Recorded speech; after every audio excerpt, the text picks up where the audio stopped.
설악산 자락에 자리 잡은 청산리는 거대한 자연의 분노 앞에 속수무책으로 놓여 있었다. 며칠째 이어진 장마가 극에 달하면서 하늘과 땅의 경계는 무너지고 온 세상이 짙은 잿빛으로 변해버렸다. 치읓 같은 어둠을 찢는 번개불이 찰나의 순간마다 산의 성난 윤곽을 드러냈고, 뒤이어 터져나오는 천둥은 금방이라도 하늘을 무너뜨릴 듯 포효했다. 장대처럼 쏟아지는 비는 마을 앞을 흐르는 실개천을 삽시간에 집어삼켜 흉한 흙탕물 강으로 만들어버렸다. 수도권의 회색 빌딩 숲에서 도망치듯 내려온 이지은에게 이 밤은 단순한 폭우가 아니었다. 그것은 길 잃은 자신의 인생처럼 막막하고 두려운 재앙이었다. 그녀는 국내 최고의 조경, 설계 사무소에서 모두가 부러워하는 자리에 있었지만, 정작 그녀의 손에서 탄생하는 인공의 자연은 생명력 없는 박제에 불과하다는 자괴감에 시달리고 있었다. 화려한 포트폴리오 뒤에 숨은 공허함. 매일같이 반복되는 무의미한 경쟁 속에서 그녀의 영혼은 서서히 병들어가고 있었다. 휴직계를 내고 무작정 외할머니 김순자 여사가 있는 이곳으로 내려온 것은 어쩌면 마지막 남은 생존 본능이었을지도 모른다. 그녀는 이곳에서 진정한 자연의 숨결을 느끼고 잃어버린 생명력을 되찾고 싶었다. 하지만 현실은 냉혹했다. 자연은 그녀의 불안한 마음을 아는지 모르는지 압도적인 힘으로 그녀를 짓눌렀다. 할머니, 제발 창문 좀 닫으세요. 바람 때문에 다 날아가겠어요. 지은은 덜컹거리는 창틀을 부여잡으며 소리쳤다. 창호지 바른 나무 창문은 거센 바람에 금방이라도 부서질 듯 흔들렸다. 낡은 한옥의 삐걱거리는 소리는 천둥 소리에 묻히지 않고 오히려 더욱 날카롭게 그녀의 신경을 긁었다. 바깥 풍경을 담은 창문의 직사각형 프레임 안에서 비바람은 마치 살아있는 괴물처럼 꿈틀거렸다. 지은은 그 광경이 끔찍하게 느껴졌다. 그녀는 도시에 완벽하게 통제된 유리벽과 콘크리트 상자에 익숙했다. 예측 불가능한 자연의 야만적인 힘은 그녀에게 너무나 낯설고 두려운 존재였다. 하지만 집주인 김순자 여사는 미동도 없이 마당을 쓸고 나갈 기세로 불어닥치는 비바람을 응시하고 있었다. 이른을 훌쩍 넘긴 나이에도 허리는 꼿꼿했고, 깊게 펜주름 사이로 형형하게 빛나는 눈은 설악산의 전기라도 품은 듯했다. 그녀의 작은 체구는 거친 폭풍우 속에서도 흔들림 없는 거목처럼 단단해 보였다. 마루에 걸터앉은 할머니의 낡은 옷에서는 흙과 풀, 그리고 오랜 세월의 냄새가 났다. 그것은 지은이 설계하는 인공의 자연에서는 결코 느낄 수 없는 깊고 진실한 향기였다. 평생을 이 산과 함께 살아온 할머니는 자연의 언어를 읽을 줄 아는 사람처럼 보였다. 그녀는 폭풍우를 두려워하는 대신 마치 오랜 친구를 만난 듯 조용히 대화를 나누는 것 같았다. 지은의 눈에는 그 모습이 이해되지 않았다. 저토록 압도적인 힘 앞에 어떻게 저렇게 평온할 수 있을까? 불안과 두려움에 휩싸인 지은의 마음은 할머니의 고요함 앞에서 더욱 요동쳤다. 괜찮다. 아가, 이 집은 네 증조 할아버지께서 지으신 게야. 이보다 더한 비바람도 100년은 좋게 견뎌냈으니 걱정 붙들어 매렴. 할머니의 목소리는 거친 비바람 소리 속에서도 이상하리만치 차분하고 단단했다. 마치 폭풍우를 가로막는 튼튼한 방패처럼 지은의 불안한 마음을 감싸주었다. 할머니의 목소리에 지은은 잠시 두려움을 잊었다. 그녀는 마루에 앉아 할머니 옆에 바싹 다가앉았다. 흙과 나무, 그리고 할머니의 손때가 묻은 이 낡은 한옥은 수도권의 최첨단 아파트가 주지 못하는 기묘한 안정감을 주었다. 모든 것이 완벽하게 통제된 공간에서는 느낄 수 없었던 불안정함 속의 안정감. 그것은 마치 불완전한 자신을 있는 그대로 받아들이는 것과 같았다. 지은은 고개를 들어 마당을 내다보았다. 쏟아지는 빗줄기가 마당의 흙을 쉴 새 없이 파헤치고 있었다. 잔잔한 실개천이었던 곳은 거대한 진흙강으로 변해 있었다. 그녀가 서울에서 설계했던 조경 공간들은 이렇게 폭력적인 자연의 힘 앞에서는 한낱 허상에 불과할 터였다. 돌 하나, 나무 한 그루의 위치까지 완벽하게 계산했던 자신의 작업들이 얼마나 오만했는지를 깨닫는 순간이었다. 자연은 인간의 통제를 비웃기라도 하듯 그저 자신만의 방식으로 흐르고 있었다.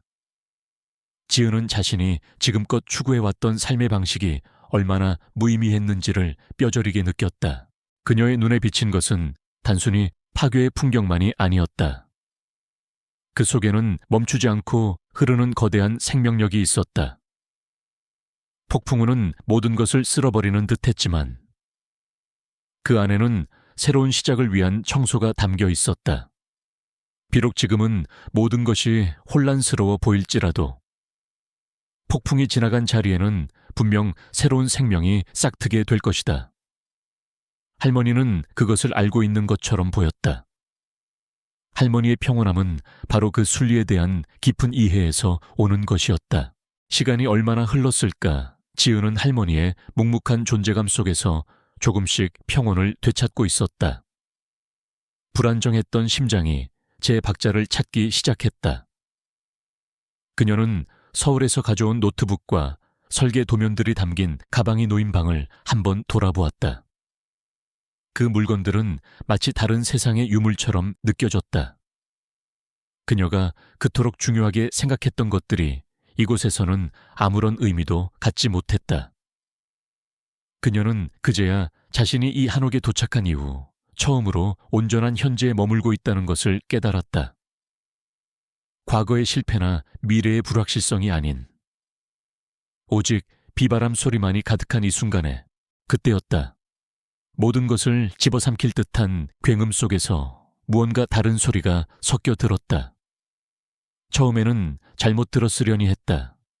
바람 소리일까 아니면 물살이 바위에 부딪히는 소리일까 지으는 귀를 기울였다. 하지만 예리한 바람의 울음소리 사이로 가늘고 절박한 생명의 소리가 분명히 들려왔다. 깽, 깽, 끙끙. 그것은 동물의 울음소리였다. 물에 빠진 채 필사적으로 도움을 청하는 처절한 비명이었다. 지은의 심장이 쿵 하고 내려앉았다. 그녀는 본능적으로 몸을 일으켜 마당을 향했다. 성난 물길은 마당의 끝자락까지 턱 밑까지 차올라 있었다. 칠흑 같은 어둠 속에서 아무것도 보이지 않았지만 그 울음소리는 더욱 선명하고 절박하게 들려왔다. 할머니, 저 소리. 지은은 떨리는 목소리로 할머니를 불렀다. 김순자 여사는 이미 듣고 있었다. 그녀의 시선은 맹렬한 기세로 불어난 가을물 쪽으로 향해 있었다. 어둠 속에서도 그녀의 눈은 무언가를 정확히 꿰뚫어 보고 있는 듯했다. 할머니의 얼굴에 드리워진 평온함은 사라지고 대신 결연하고 단호한 빛이 감돌았다. 그녀의 입술이 미세하게 움직였다. 저런 새끼를 배 놈이 개인가 보구나. 할머니의 목소리는 낮았지만 지은에게는 천둥보다 더 크게 들렸다. 지은은 할머니의 말을 믿을 수 없었다. 이토록 위험한 상황에서 그저 한 마리의 개를 위해 행동하려 하실 리 없었다. 네, 이 밤중에요. 잘못 들으신 걸 거예요. 어서 들어오세요. 위험해요. 지은은 할머니의 팔을 붙잡았지만 할머니는 꿈쩍도 하지 않았다. 그녀의 몸은 바위처럼 단단했다. 할머니는 오히려 헛간 쪽으로 성큼 걸어가 굵은 밧줄과 낡은 고무대야를 꺼내 들었다. 지은의 얼굴이 새하얗게 질렸다. 할머니의 행동이 의미하는 바를 깨닫는 순간 그녀의 심장은 공포로 얼어붙었다. 그녀는 자신이 서울에서 겪었던 어떤 공황 발작보다 더한 두려움을 느꼈다. 이 밤, 이 폭풍우 속에서 한 생명을 구하기 위해 목숨을 걸겠다는 할머니의 결심은 지은에게는 비합리적이고 위험천만한 행동 그 자체였다. 그녀는 할머니의 굳은 표정에서 그 어떤 타협도 없음을 직감했다. 할머니의 눈은 이미 폭풍우 너머에 무언가를 보고 있었다. 그것은 오직 생명과 생명 사이에서만 공유될 수 있는 깊고 원초적인 교감이었다. 지은은 자신이 이해할 수 없는 거대한 힘 앞에 무력해지는 것을 느꼈다. 지은의 심장이 쿵 하고 내려앉았다. 할머니의 말과 행동은 그녀의 모든 이성과 합리성을 거부하는 것이었다.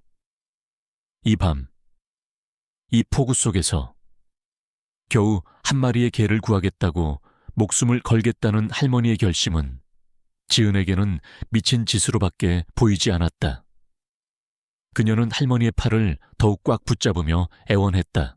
할머니 안 돼요. 잘못 들으신 걸 수도 있잖아요. 저 물살에 휩쓸리면 지은의 목소리는 공포로 갈라졌지만 할머니의 몸은 꿈쩍도 하지 않았다. 마치 산의 일부인 양 굳건했다. 할머니는 오히려 지은의 손길을 가만히 풀어내고 헛간 쪽으로 성큼 걸어갔다. 지은은 할머니의 뒷모습을 보며 멍하니 서 있을 수밖에 없었다.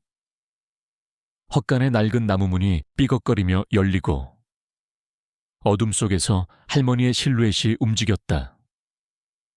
굵은 밧줄과 낡은 고무대야를 든 할머니가 다시 마당으로 나왔을 때 지은의 얼굴은 새하얗게 질렸다. 할머니의 행동이 의미하는 바를 이제 더는 외면할 수 없었다. 지은은 빗속으로 뛰쳐나가 할머니를 막으려 했지만 그녀의 발은 얼어붙은 듯 움직이지 않았다. 마음속에서는 해야 한다고 외쳤지만 몸은 할머니의 굳건한 의지 앞에서 무력했다. 할머니는 지은의 곁을 지나 마당의 커다란 감나무 쪽으로 걸어갔다. 수십 년의 세월을 견딘 감나무 기둥은 그 어느 때보다도 든든하게 보였다. 할머니는 능숙하게 밧줄 한쪽을 자신의 허리에 단단히 묶고 다른 한쪽 끝을 감나무 기둥에 여러 번 휘감아 묶었다. 그녀의 손놀림은 조금의 망설임도 없이 정확했다. 깊게 펜주름 가득한 손이 거친 밧줄을 다루는 모습은 마치 평생을 이런 일을 해온 사람처럼 보였다. 할머니, 지금 뭐 하시는 거예요? 설마 안 돼요. 제발. 지은은 절규했다. 그녀의 눈에 눈물이 고였지만 쏟아지는 빗물에 금세 씻겨 내려갔다. 그녀의 절규에도 할머니의 표정에는 흔들림이 없었다. 할머니는 모든 준비를 마친 후 고개를 들어 지은의 눈을 똑바로 바라보았다. 할머니의 깊은 눈빛은 폭풍우를 뚫고 지은의 영혼에 닿는 것 같았다. 그 눈에는 단순한 용기 이상의 지혜와 사랑, 그리고 자연과 생명에 대한 깊은 존경이 담겨 있었다. 이지은, 살아있는 것은 다 살아야 할 이유가 있는 법이다. 저 어미 뱃속의 새끼들도 마찬가지야. 할머니의 목소리는 비바람 소리를 누르고 지은의 귓가에 선명하게 박혔다. 사람이건 짐승이건 눈앞에서 죽어가는 걸 보고만 있는 건 사람이 할 도리가 아니다. 내가 내 자식, 내 손주가 죽어가는 걸 보면 가만히 보고만 있겠니? 저 어미도 마찬가지일 게다. 뱃속의 자식들을 위해 필사적으로 살려달라 외치는 소리를 어찌 모른 척하겠니? 할머니의 말은 지은의 가슴에 날카로운 파편처럼 박혔다. 그녀는 평생을 논리와 효율성, 그리고 경쟁 속에서 살아왔다. 쓸모가 없는 것은 가차없이 버려지는 세상에서 한낱 동물의 생명을 위해 자신의 목숨을 걸겠다는 할머니의 행동은 이해의 범주를 한참 벗어나 있었다. 하지만 동시에 그녀의 마음속 깊은 곳에서 오랫동안 잊고 있었던 무언가가 아프게 울렸다. 그것은 돈과 명예로 채울 수 없었던 영혼의 공허함, 그리고 생명의 고귀함에 대한 원초적인 깨달음이었다. 할머니는 더 이상 말을 잇지 않았다. 그저 지은에게 짧은 미소를 보여준 후 고무대야를 든 채 성난 강물로 변해버린 마당 끝으로 망설임 없이 걸어나갔다. 빗줄기가 할머니의 작은 몸을 때렸고 강풍이 할머니의 옷을 찢어버릴 듯 휘감았다. 할머니의 걸음은 무거워 보였지만 단단하고 흔들림이 없었다. 마치 자신의 운명이라도 되는 것처럼. 지은은 할머니의 뒷모습이 점점 더 멀어지는 것을 보며 비명을 지르려 했다. 하지만 그녀의 목소리는 빗소리에 묻혀 공허하게 흩어졌다. 할머니, 제발. 지은은 차마 그 모습을 지켜볼 수 없어 눈을 질끈 감았다. 하지만 눈을 감아도 귀게 들려오는 절박한 개의 울음소리와 성난 물소리는 더욱 선명해졌다. 그녀는 눈을 감은 채 꼼짝도 할 수 없었다. 시간이 영원처럼 느껴졌다. 1분, 2분, 3분, 아니, 몇 시간은 지난 것 같았다. 빗소리, 천둥소리, 물소리만이 그녀의 귓가를 가득 채웠다. 아무런 소리도 들리지 않자 덜컥 겁이 난 지은이 황급히 눈을 떴다. 할머니는 보이지 않았다. 칠흑 같은 어둠과 쏟아지는 빗줄기 속에서 그녀의 작은 체구는 완전히 사라져 버렸다. 오직 감나무에 묶인 밧줄만이 팽팽하게 당겨진 채 흙탕물 속으로 잠겨 있었다. 밧줄은 마치 생명줄처럼 위태롭게 흔들렸다. 지은의 온몸에서 피가 빠져나가는 느낌이었다. 심장이 멎는다는 것이 이런 기분일까? 그녀는 공포에 질려 숨을 쉴 수 없었다. 그녀의 머릿속에는 최악의 시나리오만이 가득했다. 할머니가 거친 물살에 휩쓸려 갔을지도 모른다는 생각에 그녀의 심장은 멈추는 듯했다. 할머니, 지은은 비명을 지르며 밖으로 뛰쳐나가려 했다. 바로 그 순간 흙탕물 속에서 무언가 꿈틀거리며 솟아올랐다. 물과 흙으로 범벅이 된 할머니였다. 그녀는 한 손으로는 밧줄을 필사적으로 붙잡고 다른 한 손으로는 고무대야를 가슴에 꼭 껴안은 채였다. 할머니의 머리칼은 엉망이 되었고 얼굴은 흙투성이었지만 그 눈빛만은 꺼지지 않는 불꽃처럼 살아있었다. 할머니는 이를 악물고 한 걸음 물살을 거슬러 마당 쪽으로 다가오고 있었다. 그녀의 작은 체구 어디에 저런 힘이 숨어 있는지 믿을 수 없었다. 폭포수처럼 쏟아지는 비를 맞으면서도 그녀는 밧줄을 놓지 않았다. 지은은 그 광경에 넋을 잃고 바라보다가 정신을 차리고 뛰어나갔다. 차가운 빗물이 온몸을 적셨지만 아무래도 좋았다.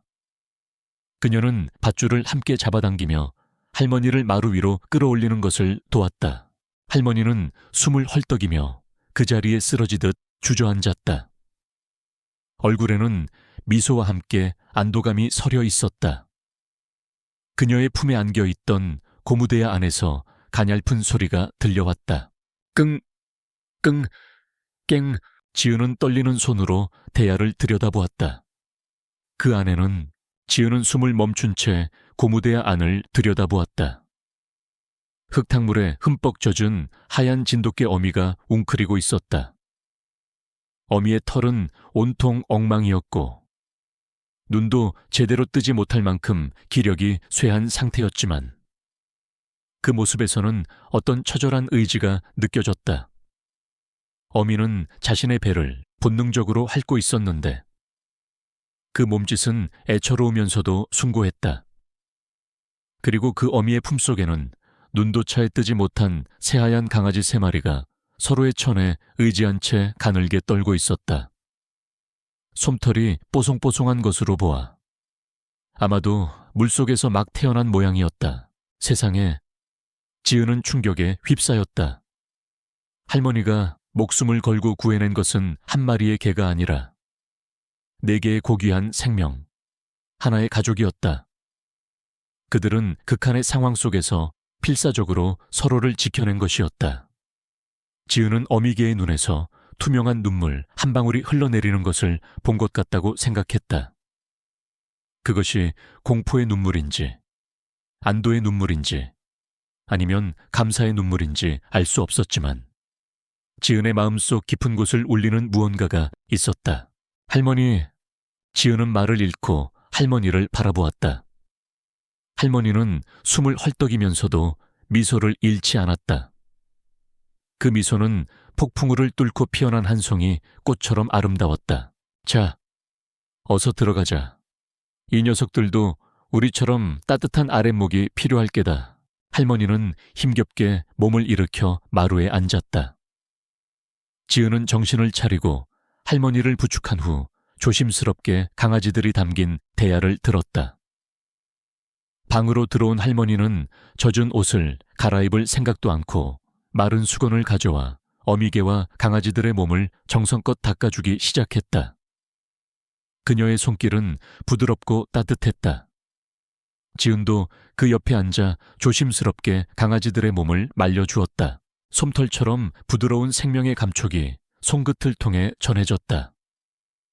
강아지들의 심장이 아주 작고 빠르게 뛰는 것이 느껴졌다. 지은은 태어나서 처음으로 이런 순수한 생명과 교감하고 있었다. 도시의 인공적인 공간과 차가운 경쟁에만 익숙했던 그녀에게 이 작은 생명들의 옹이는 거부할 수 없는 따스함으로 다가왔다. 어미개는 처음에는 경계심을 보였지만 곧 안심한 듯 할머니와 지은의 손길을 받아들였다. 그리고는 고맙다는 듯이 할머니의 손등을 가만히 핥았다. 할머니는 그런 어미개에게 따뜻한 물을 그릇에 담아 건네주었다. 어미개는 물을 조금 마신 후 이내 안심한 듯 새끼들에게 젖을 물리기 시작했다. 따뜻한 아랫목에서 서로의 온기를 나누는 어미개와 새끼들의 모습을 보자 지은의 마음속을 휘저었던 수도권의 번뇌와 상실감이 눈 녹듯 사라지는 것을 느꼈다. 화려한 포트폴리오, 공허한 경쟁, 무의미한 성공의 기준, 이 모든 것이 한순간에 무의미해지는 기분이었다. 대신 그 자리에는 아주 오랜만에 느껴보는 따뜻하고 충만한 감정이 차올랐다. 지은은 자신이 조경 설계사로서 추구했던 모든 것들이 얼마나 공허했는지를 깨달았다. 그녀는 완벽하게 계획된 공간, 인공적인 아름다움을 만들려 애썼지만 정작 중요한 생명력과 진정성은 그 어디에도 없었다. 하지만 지금 그녀의 눈앞에 펼쳐진 광경은 그 어떤 완벽한 설계도 따라올 수 없는 아름다움과 생명력을 담고 있었다. 그것은 예측 불가능한 자연의 힘 속에서 피어난 기적이었고 생명 자체의 숭고한 힘이었다. 밤은 깊어지고 폭풍우는 여전히 창밖을 뒤흔들었지만 작은 방 안은 4개의 새로운 생명이 내뿜는 온기로 가득했다. 지은은 지친 몸을 뉘인 채 곤히 잠든 강아지들과 그런 새끼들을 자유로운 눈빛으로 바라보는 어미개, 그리고 그 곁을 묵묵히 지키는 할머니를 번갈아 보았다. 그녀는 오랫동안 잃어버렸던 삶의 방향을 어렴풋이 느끼기 시작했다. 오늘 밤 이 외딴 산골의 낡은 한옥에서 벌어진 일은 단순한 구조가 아니었다. 그것은 상실의 시대를 살아가는 그녀에게 던져진 삶의 본질에 대한 깊고 묵직한 질문과도 같았다. 지은은 자신도 모르게 나지막이 속삭였다. 살아있어 줘서 고마워. 그것이 누구를 향한 말이었는지는 그녀 자신도 알 수 없었다. 어미개와 강아지들에게 하는 말일 수도 있었고 폭풍우를 견뎌낸 할머니에게 하는 말일 수도 있었으며 어쩌면 잃어버린 줄 알았던 자신의 영혼에게 던지는 말일 수도 있었다. 그녀의 마음은 한없이 평온해졌다. 내일 아침이 되면 또다시 현실의 문제들이 그녀를 덮쳐올 터였다. 폭우가 핥히고 간 엉망진창이 된 마당을 어떻게 정리해야 할지, 앞으로의 삶을 어떻게 꾸려나가야 할지, 당장 먹고 살 일은 어떻게 해야 할지. 하지만 지금 이 순간만큼은 아무것도 중요하지 않았다.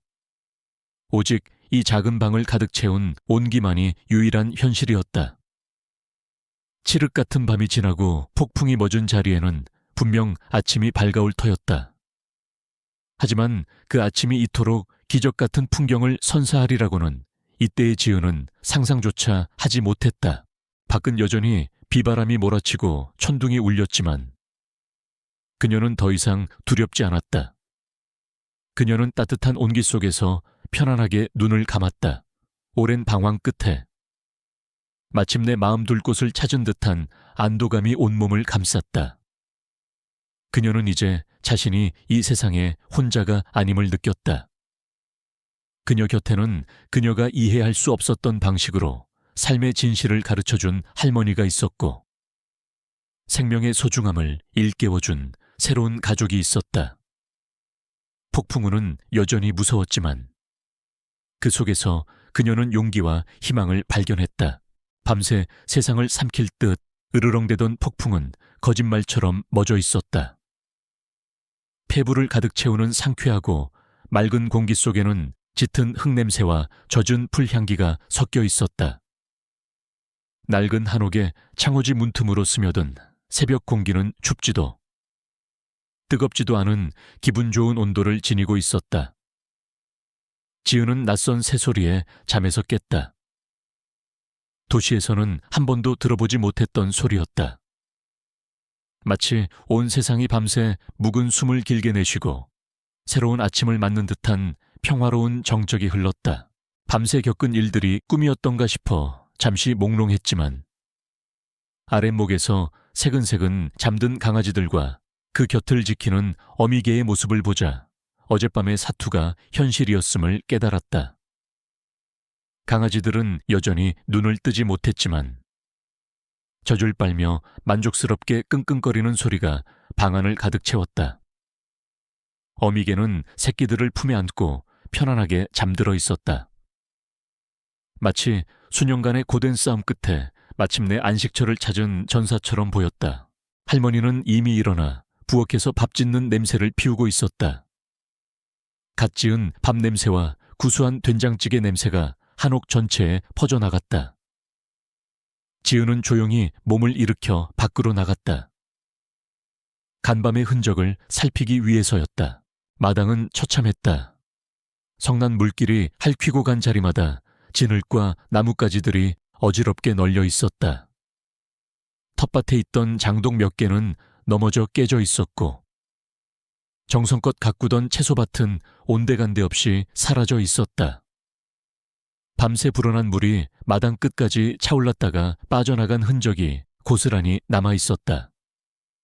흙탕물은 마당을 덮었고 여기저기 섞여 들어온 부유물들이 흉물스럽게 흩어져 있었다. 지은은 저도 모르게 한숨을 내쉬었다. 이 모든 것을 다시 정리할 생각을 하니 눈앞이 캄캄했다. 그녀의 눈에 비친 것은 혼란과 파괴뿐이었다. 도시에 살았다면 그저 청소 용역업체를 부르면 될 일이었겠지만 이곳에서는 모든 것을 직접 해야 했다. 그녀는 빗자루와 갈퀴를 들고 어디서부터 시작해야 할지 막막해하며 마당 한가운데에 우두커니 서 있었다. 그런데 바로 그때였다. 지은의 눈에 무언가 이상한 것이 들어왔다. 진흙더미 사이로 희끔한 것들이 여기저기 흩어져 있었다. 처음에는 그저 나무뿌리겠거니 했다. 하지만 그 모양이 너무 기묘했다. 마치 사람의 몸통과 팔다리를 닮은 것 같기도 했다. 호기심이 발동한 그녀는 가까이 다가갔다. 무릎을 굽히고 진흙을 조심스럽게 걷어냈다. 흙이 걷히자 드러난 것은 나무뿌리가 아니었다. 사람의 팔뚝만한 굵은 몸통에 여러 갈래로 갈라진 다리, 그리고 길게 뻗은 잔뿌리까지. 영락없는 산삼의 형태였다. 지은은 숨을 멈췄다. 그녀는 조경 설계사로서 식물에 대한 지식이 남달랐지만 실제로 산삼을 본 적은 없었다. 하지만 TV 다큐멘터리나 책에서 보던 천종 산삼의 모습과 너무나 똑같았다. 하나가 아니었다. 마당 곳곳에 마치 누가 일부러 심어놓기라도 한 것처럼 크고 작은 산삼 수십 뿌리가 널려 있었다. 어떤 것은 간밤에 거친 물살에 상처를 입었지만 대부분은 온전한 형태를 유지한 채 영험한 기운을 뿜어내고 있었다. 흙에서 나는 냄새와는 다른 농밀하고 진한 향기가 코끝으로 파고들었다. 지은은 이 비현실적인 광경 앞에서 자신의 눈을 의심했다. 헛것을 보는 것이라 생각했다. 그녀는 조심스럽게 허리를 굽혀 가장 큰 삶 하나를 집어들었다. 묵직한 무게감과 함께 짙은 향기가 더욱 강렬하게 느껴졌다. 이것은 꿈이 아니었다. 너무나도 생생한 현실이었다. 이게 다 뭐야? 지은은 믿을 수 없다는 듯 중얼거렸다. 그녀의 목소리는 떨렸다. 수십 년, 혹은 100년은 좋게 묵었을 법한 천종산삼이 마당에 가득하다니. 그녀는 자신이 지금껏 봐왔던 모든 논리와 이성이 무너지는 것을 느꼈다. 그때 마루에 앉아있던 어미개, 백제바이띠가 조용히 마당으로 내려왔다. 밤사이 충분히 휴식을 취했는지 백제의 움직임은 한결 부드러웠다. 백제는 지은의 발치에 앉아 꼬리를 천천히 흔들었다. 그리고는 마치 이것이 우리의 보답이랍니다. 라고 말하는 듯 고개를 들어 마당에 널린 삶들을 한번 훑어보고는 다시 지은을 올려다보았다. 그 깊고 총명한 눈빛 앞에서 지은은 순간 할 말을 잃었다. 설마 이 개들이 어제 폭우 속에서 떠내려온 것이 산삼이었다는 건가 하니? 그건 말이 안 된다. 그러면 백제는 대체 어디서 온 것일까? 의문이 꼬리에 꼬리를 물고 이어졌다. 바로 그때 할머니가 마당으로 나오셨다.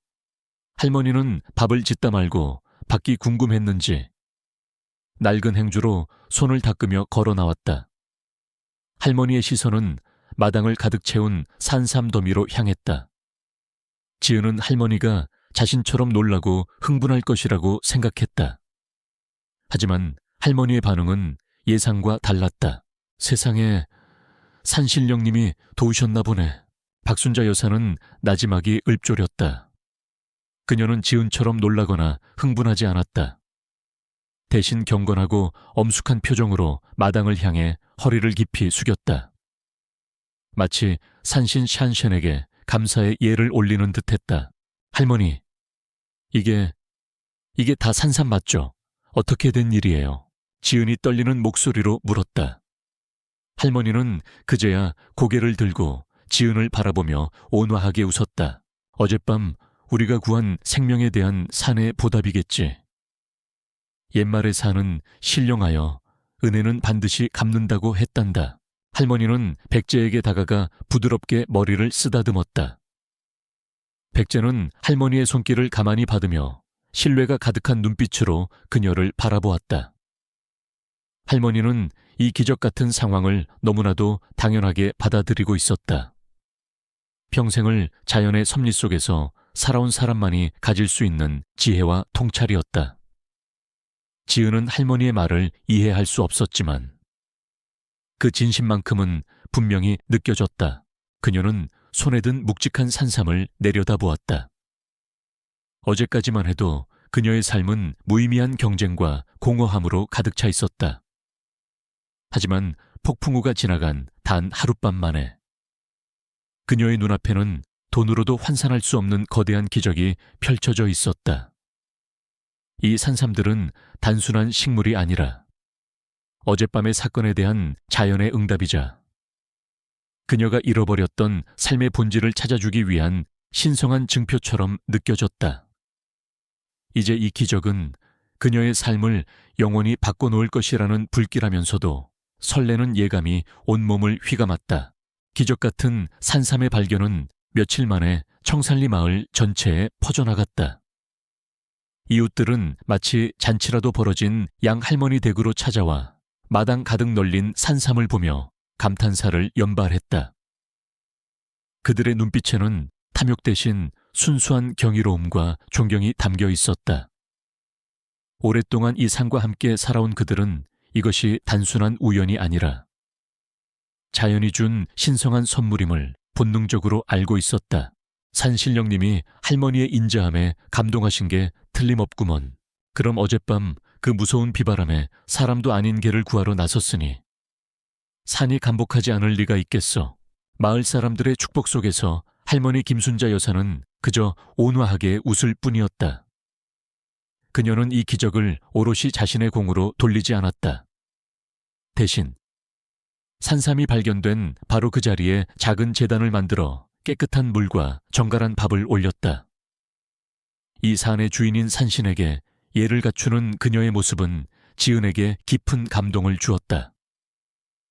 지은은 한 마리 개와 함께 시작된 이 기적 같은 여정 속에서 자연과 인간이 얼마나 깊은 교감을 나눌 수 있는지를 매 순간 깨닫고 있었다. 하지만 마을 사람들의 입에서 입으로 전해진 소문은 빠르게 산을 넘어 도시로 흘러 들어갔다. 그리고 그 소문은 탐욕스러운 그림자를 불러들이는 신호탄이 되었다. 금강개발의 회장 박도준. 그는 수십 년간 부동산 개발 사업을 해오며 수많은 산과 강을 무자비하게 훼손해 막대한 부를 쌓아온 인물이었다. 그에게 자연은 숭고한 존재가 아니라 오직 돈이 되는 자원에 불과했다. 그는 오래전부터 청산리 마을의 아름다운 풍경에 눈독을 들이고 있었다. 특히 할머니의 한옥이 자리한 터는 깎아지른 절벽과 고즈넉한 풍경이 어우러져 최고급 리조트를 짓기에 더할 나위 없이 완벽한 자리였다. 하지만 마을 사람들의 오랜 반대와 할머니의 완강한 거부로 인해 개발은 번번이 무산되었다. 그는 할머니의 고집을 꺾기 위해 온갖 수를 다 썼지만 매번 실패했다. 그런 그에게 산삼 소식은 그야말로 하늘이 준 기회였다.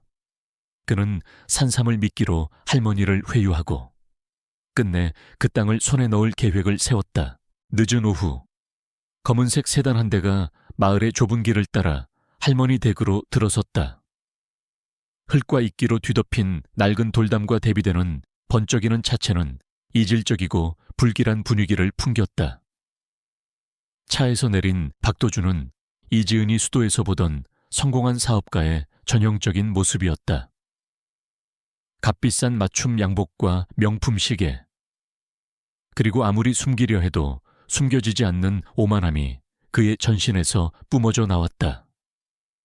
그의 얼굴에는 온화한 미소가 걸려 있었지만 그 눈빛은 먹잇감을 노리는 매처럼 탐욕스럽게 빛나고 있었다. 어르신, 소문 듣고 찾아왔습니다.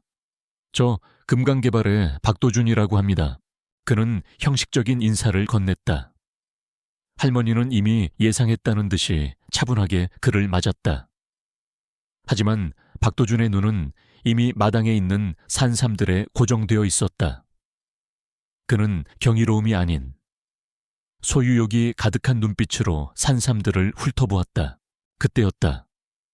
툇마루에서 곤히 잠들어 있던 백제가 번개처럼 몸을 일으켰다. 평소에는 온순하고 사람을 잘 따르던 백제였지만 박도준을 보자마자 털을 곤두쓰고 낮은 목소리로 으르렁거렸다. 그 소리는 단순한 경계심이 아니라 깊은 분노와 증오가 담긴 것이었다. 이 녀석이 박도준이 멈칫하며 뒷걸음질 쳤다. 백제는 으르렁거리는 소리를 내며 박도준을 향해 달려들었다. 이 모습을 본 지은은 온몸에 소름이 돋았다. 어미개의 본능적인 경계심이라고 하기에는 너무나도 격렬한 반응이었다. 마치 오랜 원수를 알아본 듯한 원초적인 적개심이 그 눈빛에 가득했다. 할머니가 재빨리 백제를 말려야 했지만 할머니는 오히려 백제의 행동을 제지하지 않고 지켜보았다. 이거 참, 녀석이 낯을 많이 가리나 봅니다. 박도준은 애써 웃으며 말했다. 하지만 그의 눈빛은 이미 분노로 이글거리고 있었다. 그는 잠시 주춤했지만 이내 허세를 되찾고 산삼 쪽으로 걸음을 옮겼다. 어르신, 이 귀한 산삼들을 이렇게 그냥 두실 순 없지요. 제가 최고 전문가를 동원해서 안전하게 캐내고 감정까지 완벽하게 해드리겠습니다. 물론 시세보다 몇 배는 더 얹어 드릴게요. 그리고 이 땅도 함께 파시면 제가 회장님께 특별히 건의해 최고가로 매입하겠습니다. 그의 제안은 마치 거래처럼 들렸다. 그에게는 산삼도 할머니의 땅도 모두 사고 팔 수 있는 상품에 불과했다. 박 회장님, 이 산삼들은 팔 물건이 아닙니다. 산신령님께서 이 산에 머물라 허락해 주신 것이니 제 가족과도 같습니다. 할머니는 단호하게 거절했다.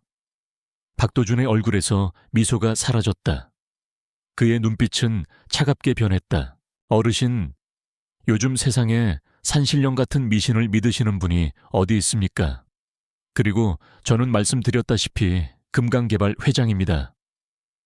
제가 이 땅을 개발하겠다고 마음먹으면 어르신께서 버텨봤자 소용없다는 거 잘 아실 텐데요.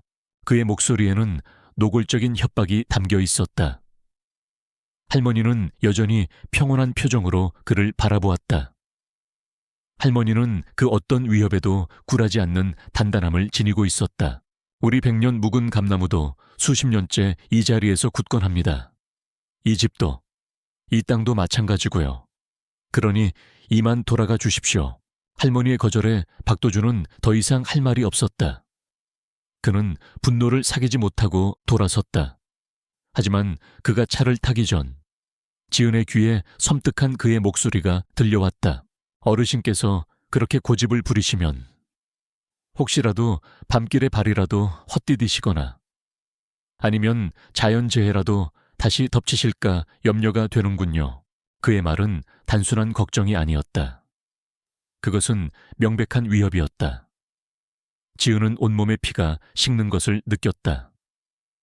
박도준의 검은 차가 마을을 빠져나가는 뒷모습을 보며 지은은 불길한 예감에 휩싸였다. 백제의 격렬한 반응과 박도준의 위협적인 말. 이 모든 것들이 단순한 우연이 아닐 수도 있다는 의심이 그녀의 마음속에 강하게 피어오르기 시작했다. 그녀는 직감적으로 알아챘다. 이 남자는 자신의 부모님과 관련된 어떤 끔찍한 진실을 알고 있을지도 모른다고. 박도준이 떠난 후 한옥의 평화로운 분위기는 사라졌다. 밤새 폭풍우를 견뎌내며 얻었던 평온함은 싸늘한 냉기 속에 갇혀버렸다. 할머니 김순자 여사는 아무 일 없었다는 듯 평소처럼 마당에 널린 산삼들을 돌보고 있었지만 지은의 마음속은 폭풍우가 다시 휘몰아치는 듯했다. 그녀는 박도준의 오만한 눈빛과 섬뜩한 협박, 그리고 무엇보다도 백제의 격렬한 반응을 도저히 잊을 수 없었다. 백제의 눈에서 보았던 그 원초적인 증오는 마치 과거의 어떤 끔찍한 기억을 되살려낸 것처럼 느껴졌다. 지은은 더 이상 가만히 있을 수 없었다. 그녀는 이 모든 의문들을 해결해야만 했다. 그녀의 이성적이고 분석적인 머리는 이미 움직이기 시작했다. 그녀는 서울에서 도망치듯 가져왔던 노트북을 꺼내 들었다. 그동안 그녀의 공허한 삶을 증명하는 도구였던 노트북은 이제 진실을 파헤치는 무기가 될 터였다. 어둠이 내린 방. 오직 노트북 화면에 희미한 불빛만이 그녀의 얼굴을 비췄다. 그녀는 익숙한 검색창에 금강개발과 박도준을 입력했다. 수많은 기사와 홍보 자료들이 쏟아져 나왔다. 화려한 성공 신화와 혁신적인 개발을 표방하는 내용들. 하지만 지은은 그런 피상적인 정보에는 관심이 없었다. 그녀는 과거의 기록들을 파고들었다.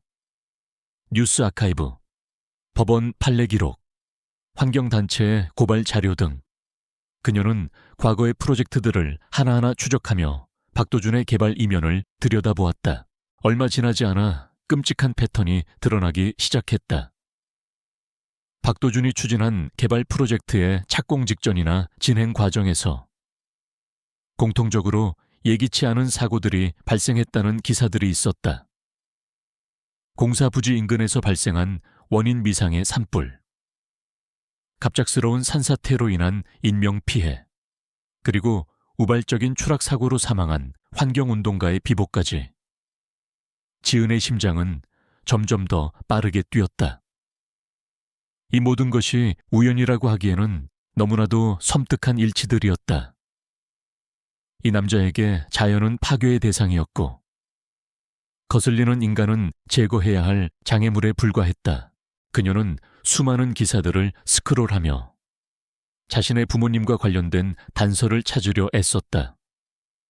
부모님은 15년 전 설악산에서 등반 중 추락사고로 사망했다고 알려져 있었다. 지은은 어린 시절의 충격으로 그 사건에 대해 깊이 생각하지 않으려 애써왔다. 하지만 백제의 눈빛과 박도준의 위협은 그녀에게 잊힌 진실이 있음을 강하게 암시하고 있었다. 시간이 얼마나 흘렀을까? 지은은 한 지역 신문사에 오래된 기사 하나를 발견했다. 날짜는 15년 전. 부모님이 돌아가신 바로 그 해였다. 산사태로 인한 건설 현장 봉쇄, 식물학자 부부 비극적 사고. 그녀는 손이 떨려 마우스를 잡고 있기 힘들었다. 심장이 멈추는 듯했다. 그녀는 무언가 끔찍한 것이 기다리고 있음을 본능적으로 알았지만 멈출 수 없었다. 클릭. 화면이 전환되었다. 흐릿한 사진 한 장이 그녀의 눈에 들어왔다. 젊은 남녀가 환하게 웃고 있는 사진. 그들은 바로 지은의 부모님이었다. 어머니 이선희와 아버지 박진우. 지은의 눈에서 뜨거운 눈물이 왈칵 쏟아졌다. 그녀는 사진 속 부모님의 얼굴을 손가락으로 쓸었다. 그들의 미소는 너무나도 따뜻하고 행복해 보였지만 기사 제목에 비극적 사고라는 단어가 그녀의 가슴을 찢어 놓았다. 기사의 내용은 부모님이 식물 생태 연구를 위해 건설 현장 인근에 머물렀으며 당시 발생한 산사태로 인해 변을 당했다는 내용이었다. 하지만 기사 한 구석에 작게 덧붙여진 문장이 그녀의 눈길을 사로잡았다. 사고 직전, 부부가 유독 물질 불법 매립에 대해 관계 당국에 제보하려 했다는 소문이 돌았으나 경찰은 단순 사고로 결론지어 지은은 손으로 입을 틀어막았다. 소름이 온몸을 타고 흘렀다. 단순한 사고가 아니었다. 부모님은 우연히 산사태에 휩쓸린 것이 아니라 박도준이 저지른 끔찍한 범죄를 눈치채고 그것을 세상에 알리려다 살해당한 것이었다. 추락사고라는 것은 조작된 것이었고 그들을 죽음으로 몰아넣은 진짜 범인은 바로 박도준이었다.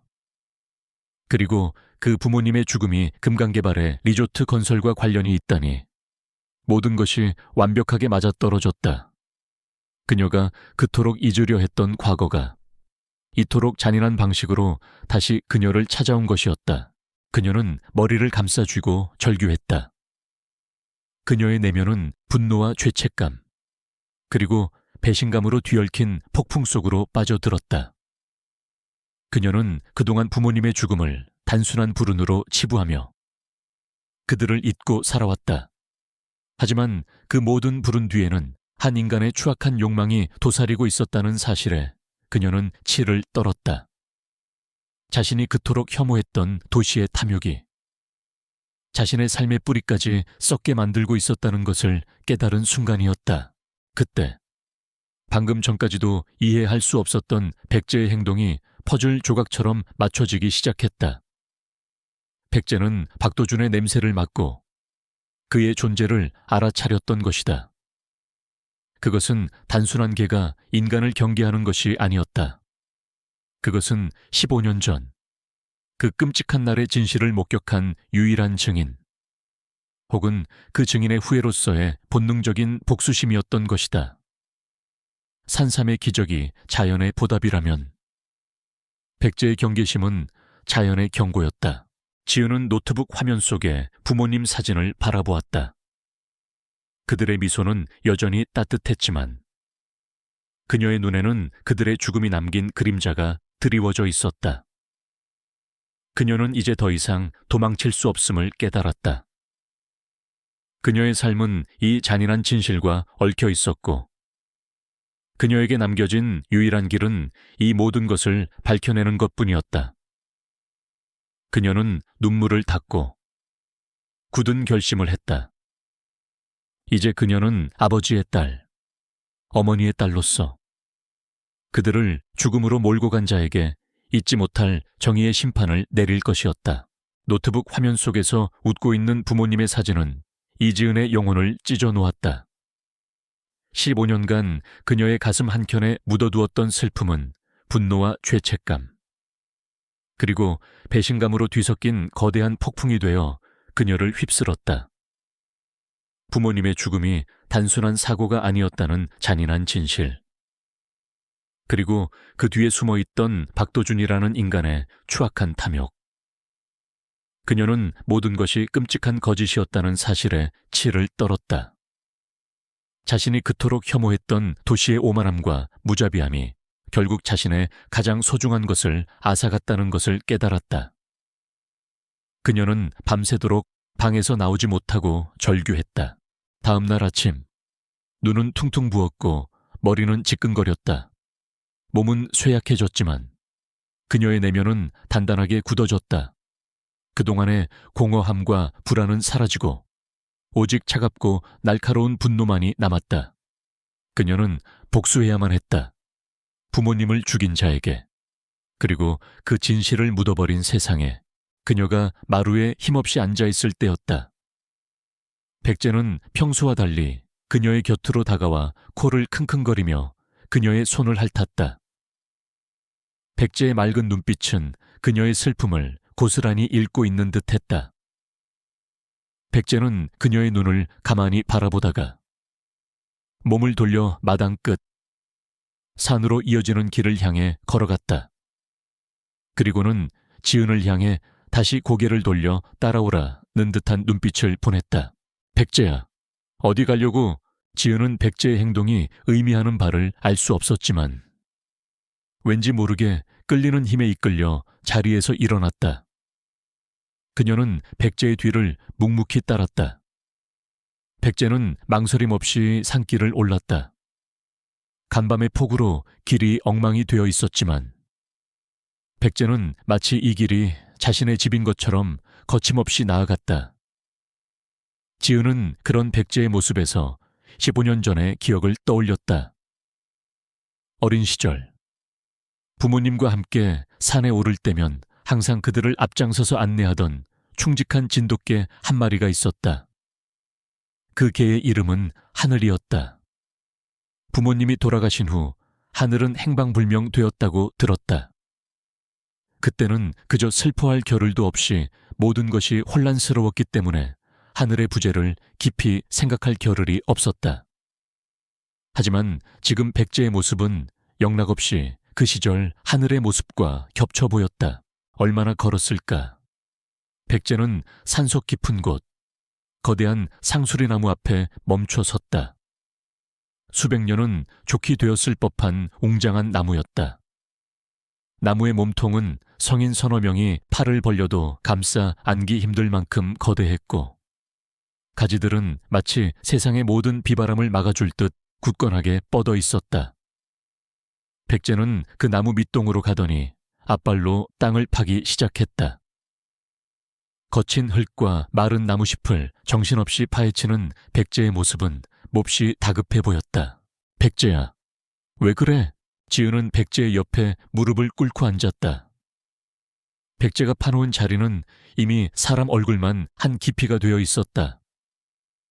지은은 백제의 뜻을 알아챈 듯 손으로 흙을 걷어내기 시작했다. 차가운 흙과 돌멩이가 손끝에 닿았다. 얼마 지나지 않아 그녀의 손에 딱딱한 무언가가 걸렸다. 그것은 낡고 작은 나무 상자였다.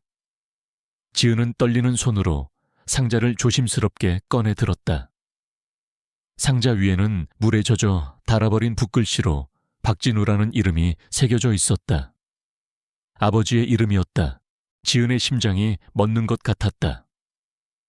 그녀는 숨을 죽이고 조심스럽게 상자를 열었다. 그 안에는 그녀가 잃어버렸던 기억의 열쇠가 들어 있었다. 아버지의 낡은 나침반이었다.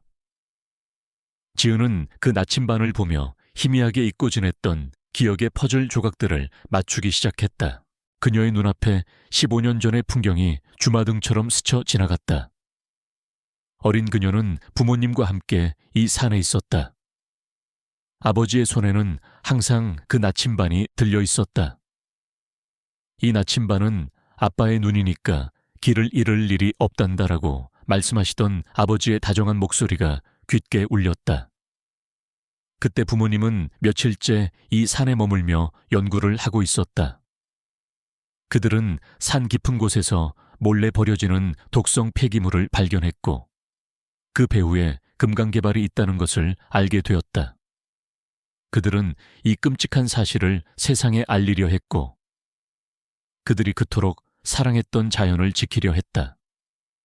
하지만 그들의 눈에 띈 것은 다름 아닌 그들의 목숨을 위협하는 자들의 그림자였다. 그녀의 기억 속에는 부모님과 박도준 일당이 실랑이를 벌이던 모습이 남아 있었다.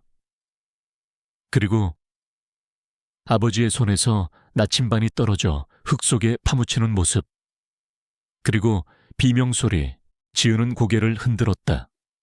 더 이상 생각하고 싶지 않았다. 그녀는 아버지의 나침반을 꼭 움켜쥐고 눈물을 흘렸다. 그녀의 옆에서 백제는 가만히 그녀를 바라보며 끙끙거렸다. 백제의 눈빛은 마치 이제 아셨나요? 우리 부모님을 죽인 그자를 이라고 말하는 듯했다. 백제는 박도준을 경계했던 것이 아니라 박도준이 어떤 인간인지 알고 있었던 것이다. 지은은 정신없이 한옥으로 돌아왔다. 그녀는 할머니에게 무릎을 꿇고 앉았다. 할머니는 그저 조용히 지은을 기다리고 있었다. 그녀는 이미 모든 것을 알고 있었다는 듯이. 지은은 떨리는 목소리로 물었다. 할머니, 백제가 하늘이의 후예인가요? 그리고 부모님은 박도준이 할머니는 말없이 지은을 끌어안았다. 그리고는 조용히 모든 진실을 이야기했다. 그래, 지은아, 백제는 네 부모님께서 기르셨던 하늘이의 자손이다. 하늘이는 그날 모든 것을 보았다. 네 부모님이 독성 폐기물 매립 사실을 알리고 박도준의 부하들이 그 사실을 은폐하기 위해 그들을 절벽으로 몰아 추락시킨 것을 하늘이는 필사적으로 막으려 했지만 힘이 없었지. 그리고 네 부모님의 시신 옆을 떠나지 않고 그날 이후 종적을 감추었단다. 아마 산속으로 들어와 너의 부모님이 남긴 흔적을 지키고 있었던 게지. 할머니의 목소리는 너무나도 슬펐지만 단호했다. 하늘이의 후예인 백제가 폭풍우 속에서 나타난 것은 우연이 아니다.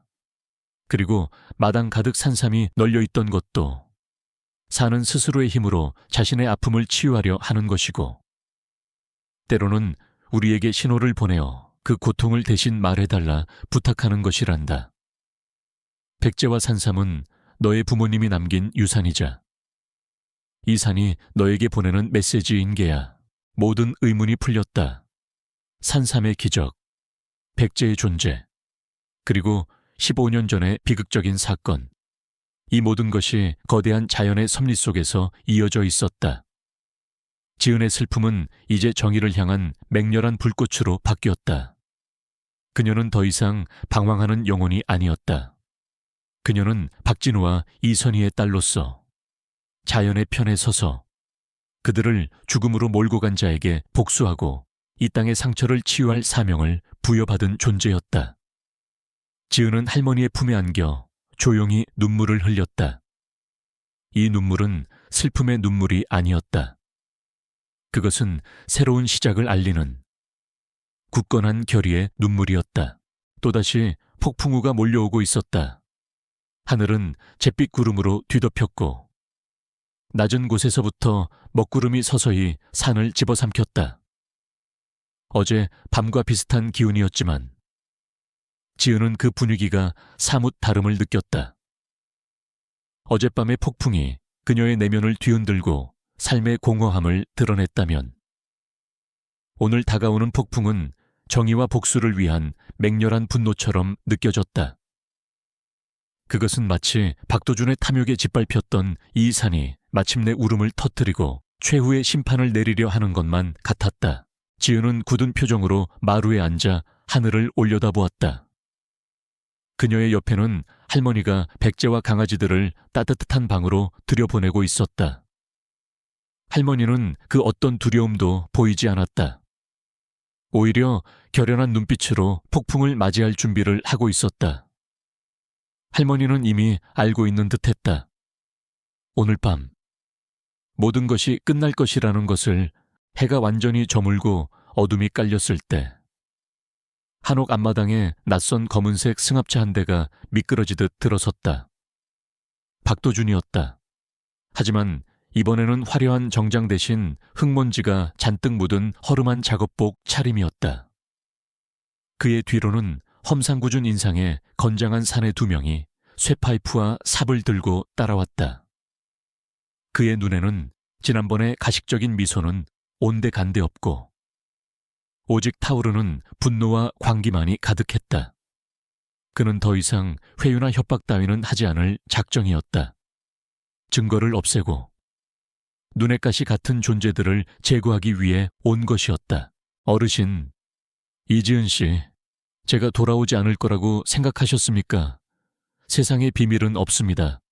하지만 때로는 비밀을 영원히 묻어둘 필요도 있죠. 박도준은 사악하게 웃었다. 그의 말은 명백한 선전포고였다. 할머니와 지은은 마루에 나란히 서서 그들을 노려보았다. 박도준 회장, 당신의 죄는 당신의 돈과 권력으로 결코 덮을 수 없습니다. 이 산이, 이 땅이 당신의 죄를 기억하고 있습니다. 지은은 떨림 없는 목소리로 말했다. 박도준의 눈이 분노로 이글거렸다. 지은의 말은 마치 15년 전 그녀의 부모님이 그에게 던졌을 법한 비난처럼 들렸다. 이 계집애가 겁도 없이 짓거리는구나. 내년에 부모가 그랬지. 이 더러운 자연을 지키겠다며 날 것을 넣고 결국은 비참하게 죽었다. 너도 그 꼴을 보고 싶지 않다면 조용히 입 다물어. 그의 말이 끝나자마자 백제가 으르렁거리며 박도준을 향해 달려들었다. 백제는 더 이상 망설이지 않았다. 그 눈은 복수심에 불타오르는 전사의 눈이었다. 박도준의 부하들은 쇠파이프를 휘두르며 백제를 막아섰다. 백제는 날카로운 송곳니로 그들의 팔을 물고 늘어졌다. 그녀의 몸놀림은 날렵하고 민첩했다. 그녀는 그들의 공격을 피하며 틈이 보이는 순간 맹렬하게 공격했다. 마치 수십 년간의 응어리진 한을 풀어내려는 듯 필사적이었다. 지은은 꼼짝없이 마루에 서서 그 싸움을 지켜보았다. 그녀는 할머니를 지키려 했지만 그녀의 육체는 그들을 상대하기에 너무나 나약했다. 바로 그때 박도준이 지은을 향해 성큼 다가왔다. 어디 너도 네 부모처럼 죽음을 맞이해볼까? 그의 손에 들린 쇠파이프가 섬뜩하게 빛났다. 지은은 피하지 않았다. 아니, 피할 수 없었다. 그녀는 그저 자신을 향해 다가오는 죽음을 담담히 응시했다. 그녀의 눈에서는 어떤 두려움도 읽을 수 없었다. 오직 결연한 의지만이 빛나고 있었다. 할머니, 지은은 마지막으로 할머니를 외쳤다. 바로 그 순간 거대한 굉음이 산 전체를 뒤흔들었다. 천둥보다도 더 크고 지진보다도 더 강렬한 진동이 땅을 울렸다.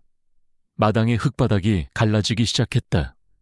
박도준과 그의 부하들이 휘청거렸다. 무슨 일이야? 지진인가? 박도준이 당황하며 외쳤다. 그러나 그것은 지진이 아니었다. 박도준의 뒤편에서 그가 오랫동안 꿈꿔왔던 리조트 부지 쪽에서 엄청난 양의 흙과 돌멩이가 마치 거대한 파도처럼 쏟아져 내리기 시작했다. 박도준이 오랫동안 독성 폐기물을 불법 매립하여 집안이 약해져 있던 산이었다. 밤새 쏟아진 폭우와 천둥 번개는 그 땅을 완전히 무너뜨릴 정도로 충분했다. 산사태다. 누군가 비명을 질렀다. 거대한 흙더미가 박도준의 리조트 건설 현장을 집어삼키고 있었다. 뼈대만 남았던 건물들은 순식간에 흙더미에 파묻혔고 값비싼 중장비들도 사내 분노 앞에 속수무책으로 묻혀버렸다. 박도준과 그의 부하들은 혼비백산하여 달아나려 했지만 맹렬한 흙더미는 그들을 덮쳤다. 그들이 달아나려 했던 방향은 바로 그들이 파괴한 자연이 맹렬하게 복수하는 곳이었다. 지은은 넋을 잃고 그 광경을 지켜보았다. 박도준의 몸이 흙더미에 파묻히는 모습이 보였다. 그의 얼굴은 공포와 절망으로 일그러져 있었다. 그가 평생을 바쳐 쌓아 올리려 했던 탐욕의 탑은 단 한순간에 무너져 내렸다. 그가 파괴했던 자연에 의해 한편 할머니의 한옥은 기적적으로 아무런 피해도 입지 않았다. 산사태의 방향이 교묘하게 한옥을 피해 지나갔다. 마치 이 산이 자신의 정당한 주인과 죄인을 명확히 구분하는 것처럼 보였다. 먼 곳에서 경찰차와 구급차의 사이렌 소리가 들려왔다. 아마도 산사태를 보고 출동한 모양이었다. 박도준과 그의 부하들은 흙더미에 깔려 몸이 묶인 채 발견되었다. 그는 아직 숨이 붙어 있었지만 그의 눈빛은 이미 모든 것을 잃은 폐허였다. 경찰관들이 그에게 수갑을 채우고 구급대원들이 그들을 들것에 실었다. 지은은 그제야 다리가 풀려 주저앉았다. 그녀는 울고 있었지만 슬픔의 눈물이 아니었다. 그것은 오랜 억눌림 끝에 터져나오는 안도감과 정의가 실현되는 것을 목격한 감동의 눈물이었다. 그녀는 백제의 머리를 부드럽게 쓰다듬었다. 백제는 승리했다는 듯이 낑낑거리며 그녀의 손에 얼굴을 비볐다. 백제는 아버지의 복수를 완수했다. 그리고 지은은 그녀의 영혼을 갉아먹던 복수의 불꽃을 마침내 잠재울 수 있었다. 이 모든 것은 그녀의 힘이 아니었다. 자연이, 산이 스스로의 상처를 치유하고 응징을 내린 것이었다. 박도준이 흙더미에 파묻힌 채 체포된 후 사건은 일사천리로 진행되었다. 거대한 산사태는 단순한 자연재해가 아니었다. 그가 오랫동안 불법 매립해왔던 유독성 폐기물이 폭우로 인해 집안을 약화시켰고 결국 산의 한쪽 면이 통째로 무너져 내린 것이었다. 그가 숨기려 했던 모든 증거들이 산사태로 인해 세상에 드러났다. 흉측한 폐기물, 드럼통들과 오염된 흙더미는 그의 범죄를 소리 없이 증명하고 있었다. 경찰 조사실에서 마주한 박도준은 더 이상 오만하고 자신만만했던 사업가의 모습이 아니었다. 그의 얼굴은 절망으로 일그러져 있었고 눈빛은 초점을 잃고 흔들렸다. 그가 평생을 바쳐 쌓아 올린 탐욕의 성이 단 한순간에 무너져 내린 것이었다. 지은은 떨림 없는 목소리로 모든 것을 증언했다. 부모님과 박도준의 관계, 15년 전의 신문기사, 그리고 아버지의 유품인 나침반에 얽힌 이야기까지. 지은의 진술은 감정적 호소가 아니었다. 그것은 정확하고 논리적인 증언이었으며 그녀의 손에 들린 낡은 나침반은 그 진술에 무게를 더하는 가장 결정적인 증거였다. 경찰은 산사태 현장에서 발견된 폐기물과 나침반을 증거물로 확보했고 수사는 급물살을 탔다. 모든 퍼즐 조각이 제자리를 찾아가고 있었다. 재판은 시작되었다. 수많은 언론과 대중의 관심이 집중된 가운데 박도준은 피고인석에 앉아 있었다. 한때는 대한민국을 주름잡던 기업인이었지만 지금은 초췌하고 늙어 보였다. 검사는 단호한 목소리로 박도준의 죄를 하나하나 낱낱이 파헤쳤다. 증거물들이 법정 안에서 하나씩 공개될 때마다 방청석에서는 탄식이 흘러나왔다. 검사는 지은을 증인으로 세웠다. 지은은 망설이지 않고 증언대 앞으로 나섰다. 그녀는 차분하고 또렷한 목소리로 15년 전의 사건을 다시 한번 진술했다. 그녀의 부모님이 산에서 독성 폐기물 매립 사실을 발견했고 그것이 금강개발의 불법적인 행위였음을 알게 되었다는 진실. 그리고 그 사실을 세상에 알리려다 박도준 일당에 의해 살해당했다는 사실까지. 피고인 박도준은 이지은 씨의 부모님을 살해하고 그 범죄를 은폐하기 위해 자연재해로 위장했습니다. 그가 저지른 끔찍한 범죄의 증거는 15년간 이 산속에 묻혀 있었지만 결국 그가 파괴하려 했던 자연의 힘에 의해 세상 밖으로 드러났습니다. 이 나침반은 단순히 고인의 유품이 아닙니다. 이 나침반은 피고인의 탐욕에 의해 꺾여버린 생명이 남긴 마지막 외침이자 이 산이 정의를 향해 가리키는 방향을 보여주는 신성한 증거입니다. 검사의 최종 변론은 강렬했다. 그는 박도준의 죄를 단죄하는 것이 아니라 자연을 파괴하고 인간의 생명마저 경시했던 그의 오만함을 심판하는 것이라고 강조했다. 방청석에서는 눈물을 흘리는 사람들도 있었다. 박도준은 창백한 얼굴로 고개를 숙이고 있었다. 그는 더 이상 변명할 여지도, 변론할 힘도 남아있지 않았다. 그의 변호사는 모든 것을 부정했지만 이미 명백하게 드러난 증거와 증언 앞에서는 무력했다. 마침내 판사가 최종 선고를 내리는 순간 법정 안에 모든 사람들은 숨을 죽였다. 피고인 박도준은 살인교사 및 환경법 위반 등 다수의 죄가 명백히 인정됩니다. 이에 징역 25년을 선고합니다. 망치 소리가 법정의 정적을 깼다. 박도준은 그대로 주저앉았다. 그는 자신이 평생을 바쳐 쌓아 올린 제국이 하루아침에 무너지는 것을 보았다.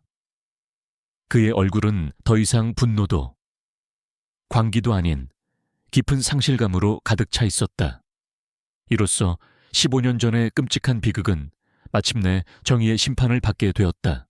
재판이 끝난 후 금강개발은 주가 폭락과 줄소송으로 인해 결국 파산 절차를 밟게 되었다. 박도준의 탐욕 위에 세워졌던 모든 것이 그가 훼손했던 자연의 분노 아래 처참하게 무너져 내렸다. 지은은 법정을 나서며 깊은 숨을 내쉬었다. 그녀는 복수에 성공했지만 마음속에는 어떤 승리감도 환희도 없었다. 그저 무거운 짐을 내려놓은 듯한 공허한 평화만이 남아있었다. 그녀는 할머니의 품에 안겨 조용히 눈물을 흘렸다. 이 눈물은 슬픔의 눈물이 아니었다. 그것은 오랜 방황과 고통 끝에 마침내 찾아온 안도감.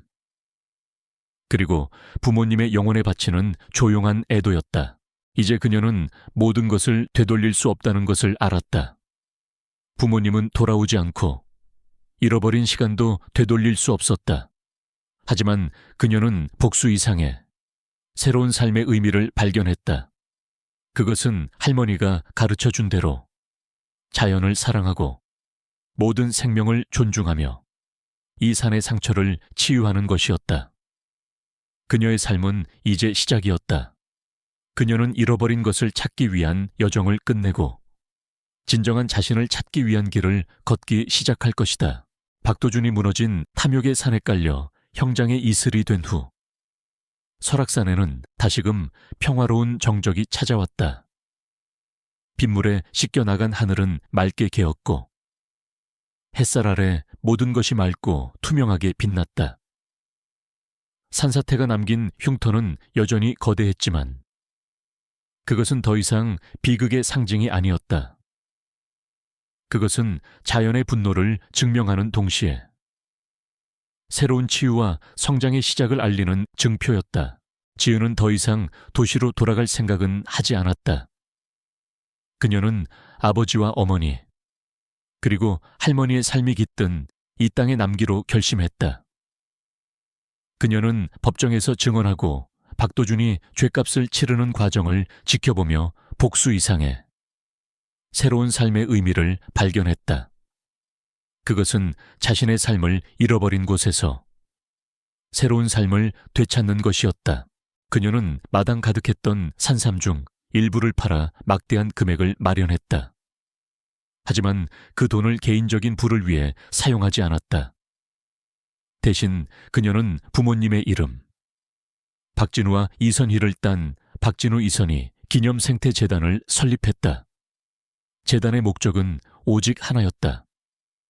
박도준이 파괴했던 산의 상처를 치유하고 생명을 존중하는 올바른 개발의 길을 모색하는 것. 그녀의 손은 더 이상 차갑고 매끈한 컴퓨터 자판 위에 머물지 않았다. 대신 흙을 만지고 씨앗을 심으며 풀을 가꾸는 일에 익숙해졌다. 그녀는 전문가들과 함께 산사태로 무너져 내린 곳에 유실된 흙을 채우고 새로운 나무와 풀을 심는 작업을 시작했다. 그녀가 조경 설계사로서 인공적으로 자연을 만들려 할 때 느꼈던 공허함은 더 이상 없었다. 그녀는 이 땅의 생명들이 스스로의 힘으로 다시 살아날 수 있도록 돕는 조력자일 뿐이었다. 그녀의 곁에는 늘 백제와 그 새끼들이 함께했다. 새끼들은 이제 눈을 뜨고 걷고 뛰며 활기찬 기운을 뿜어냈다. 그들은 지은이 산을 오르내릴 때마다 든든한 동반자가 되어 주었다. 백제의 눈빛은 여전히 지혜롭고 총명했다. 그들은 지은의 가장 가까운 가족이자 이 땅의 진정한 수호자들이었다. 어느 날 오후, 할머니는 평소처럼 마루에 앉아 백제와 새끼들을 바라보며 미소를 지었다. 지은은 그런 할머니의 모습을 물끄러미 바라보았다. 할머니는 그 어떤 걱정도, 미련도 없는 평온한 모습이었다. 할머니는 지은에게 나지막이 속삭였다. 이제야 마음이 놓이는구나. 내 딸과 사위의 뜻을 네가 이어가고 있으니 이 산도, 나도, 그리고 너도 모두 제자리를 찾은 게야. 할머니는 그날 밤 조용히 잠든 채 눈을 감았다. 그녀의 얼굴은 한없이 평온했다. 마치 오랜 여행을 떠나기 전 모든 짐을 내려놓은 사람처럼 할머니의 마지막 가는 길은 슬프지 않았다. 그녀는 자신의 역할과 사명을 모두 완수했고 가장 소중한 사람들의 손에 자신의 유산을 남기고 떠났다. 할머니의 장례를 치른 후 지은은 더욱 굳건해졌다. 그녀는 이제 혼자가 아니었다. 그녀는 부모님의 영혼, 할머니의 지혜, 그리고 백제와 이 산의 기운과 함께였다. 그녀는 자신의 삶을 완전히 바쳤다. 그녀는 더 이상 도시의 이지은이 아니었다. 그녀는 자연의 딸, 설악의 딸이었다. 그녀는 재단을 통해 청살리 마을 사람들과 함께 훼손된 자연을 복원하고 생태교육 프로그램을 운영하며 이 땅의 소중함을 알리는 일에 매진했다. 그들의 노력 덕분에 한때 죽음의 그림자가 드리웠던 땅은 다시금 푸른 생명력으로 가득 차기 시작했다. 다양한 식물들이 자라났고 새와 동물들이 다시금 그들의 보금자리를 찾아 돌아왔다. 몇 년의 시간이 흘렀을까? 지은은 이 산에 완전히 동화되었다. 그녀의 얼굴에는 도시에서의 스트레스나 공허함 대신 맑은 웃음과 깊은 평온함이 서려 있었다. 그녀는 한때 자신이 그토록 혐오했던 흙먼지를 묻히고 햇볕에 그을린 건강한 피부를 지니게 되었다. 그녀는 자신이 진정으로 행복하다고 느꼈다. 어느 맑은 오후, 지은은 복원이 완료된 산자락에 서 있었다. 그녀의 옆에는 백제의 손자인 하얀 강아지 한 마리가 꼬리를 흔들며 그녀를 올려다보고 있었다. 15년 전 부모님을 잃었던 비극적인 기억은 이제 그녀를 짓누르는 고통이 아니라 그녀의 삶의 방향을 일깨워준 고귀한 유산이 되었다. 그녀는 이제 더 이상 길을 잃지 않을 것이다. 그녀에게는 이 산이 그리고 그 속의 모든 생명들이 나침반이 되어줄 테니. 그녀는 하늘을 올려다보았다. 바람이 불어왔고 잎사귀들이 부딪히는 소리가 마치 부모님과 할머니가 그녀에게 건네는 따뜻한 속삭임처럼 들렸다. 그녀는 미소 지었다. 그녀의 영혼은 마침내 평온을 찾았고 그녀의 삶은 비로소 완전한 원을 그렸다. 자연은 스스로를 치유했고 그녀는 그 과정에서 잃어버린 자신을 되찾았다.